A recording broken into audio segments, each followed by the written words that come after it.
Windows 11 26H2 is coming, and I got two sneak peek features. And the last one, Microsoft got rid of it, but it's coming back. Stick around.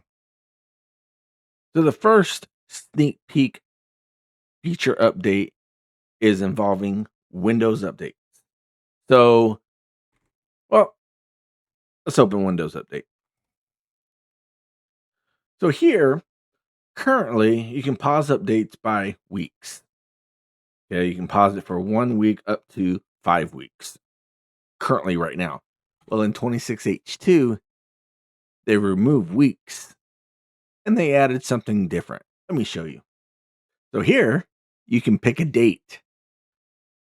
Any day you want to pause it update until. So we can say we want to pause the update until August 1st, and it'll pause it until August 1st. And August 1st at midnight, it'll check for updates and install them.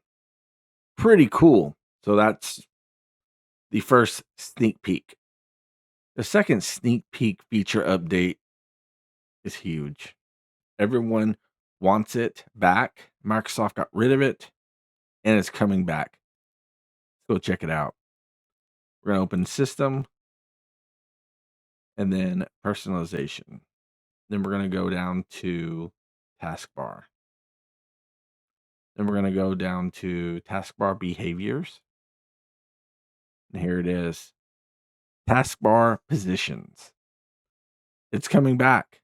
Now, like before, we can move our taskbar to the top, to the left, and to the right. And of course, we have the taskbar icon alignment as well.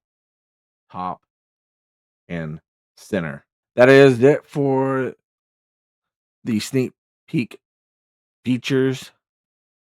Subscribe and follow for more tips, tricks, and updates. And I'll have more updates on Windows 11 26H2 when they come available. Peace.